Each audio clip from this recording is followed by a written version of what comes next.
Calls to Ed Balls, and Sean is in Matfield, and you're through to the Shadow Chancellor. Sean, good morning. Good morning, Mr. Balls. Good morning, Sean. I was looking at an interview the other day where Andrew Neil said to you we wrapped up a structural deficit 2006-7 of £76 billion when you was advising Gordon Brown's, over 5% of their GDP.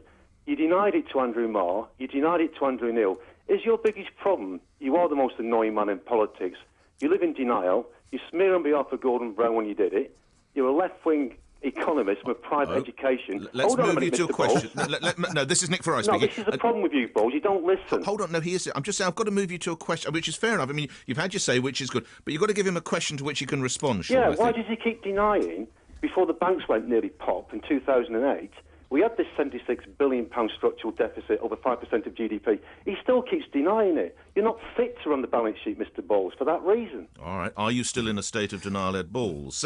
Is he right? £76 billion. Apparently you've denied this to a brace of Andrews. What is the truth? I think you have to understand what the difference is between the deficit and the structural deficit. The deficit is the amount of borrowing the government is doing every year. And back in 2006 and 2007, before the financial crisis, we had a lower level of national debt than America, France, Germany, Japan, Italy, and our deficit was low. We always had a small deficit to borrow for investment, below 3% of GDP. That was completely normal. And biggest in Europe. Biggest in Europe, Sean, has just Sean, joined. Before the financial crisis, I was saying, the deficit was very low, and it had been low and stable for a number of years, and we'd got the national debt down compared to what we inherited. So why did we go into recession then, Mr. Bowles, when other people didn't? Why didn't the Australians or the Canadians, when they pared down the debt when the economy was growing? Well, Sean, basic business. I've run a business, you haven't. That's what you do when you run a balance sheet in the real economy. Let's hear from Ed Balls. Sean, between 1997, when we came to government, and the financial crisis in 2007, the national debt came down from over 40% of GDP to in the mid-30% of GDP. We had a big fall in the deficit. In 2001, when we sold off the mobile phone spectrum, the 3G, we raised £22 billion, and we used all of that to repay national debt. What is true is that then, in 2007, there was a big financial crisis, which you, Sean, want to pin on me, but actually happened in America and France and Germany and Japan, all around the world. It started... Not to that level. Well, that's not true, Sean, sorry. It started in the subprime markets of America and rippled round the world. And in that situation, when suddenly the banks stopped lending, consumers stop spending and businesses stop investing, the only way to avoid a depression is for the deficit to go up. But it goes up not because of spending, Sean. It wasn't because of government spending. It happened because tax revenues coming into the government fell in Britain and in America, in France and Germany, all around the world. The debate about the structural deficit is all about what was the strength of the economy at the time. Back in 2006-7, nobody thought there was in any way any significant structural deficit, and that's what I've said to Andrew Neil, and that is the position. In retrospect, when you look... you're sticking with Andrew Neil, and I think Andrew Marr's also mentioned that they are wrong with these questions they keep putting to you then. Well, look, the issue is, what was the position at the time in 2006-7? Well, this is £76 billion, over 5% of GDP. This seems to be the nub of it, Mr. Balls. Were we borrowing in a deficit at that time, £76 billion? Absolutely not. No, so that is wrong. But the structural deficit is about the deficit divided by what the strength of the economy is. And some people look back and say, in retrospect, the economy was weaker in 2005, 6, 7 than we thought at the time, and therefore the underlying deficit adjusted for the economy is bigger. That is not a sort of an amount of borrowing. That's a sort of an economic concept, and people debate that. To be honest, what I said to Andrew Neil was, in retrospect, when you look back, the economy was clearly a bit weaker than we thought at the time before the financial crisis, but I don't think these 76 billion numbers stack up at all, and there's lots of economists debate that.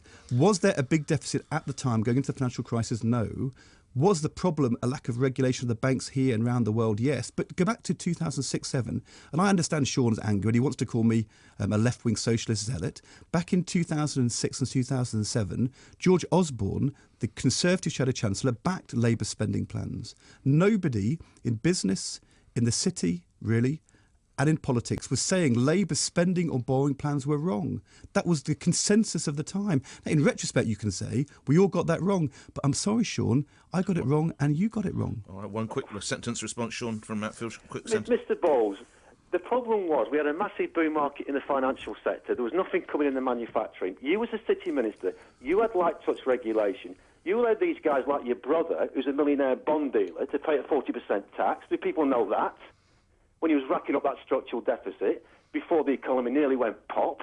What should have happened was, like John Howard did in Australia, Stephen Harper in Canada, you paid down the debt in the boom market. But Sean, you didn't listen to me. We did. I did listen to you, but you're in denial as usual. Sean, we did repay down the debt from 44% of GDP in 1997 down to the low 30% of GDP in the middle of the decade.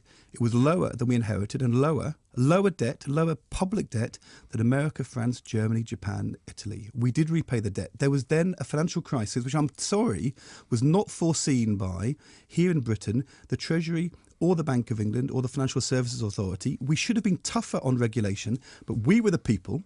And you're a student of these things, you'll understand. We were the ones who actually legislated for statutory regulation in law. Before that, in 1997, regulation of the financial services industry was done by voluntary regulation by the city itself. George Osborne continually attacked me in 2005, 6, 7 when I was a city minister.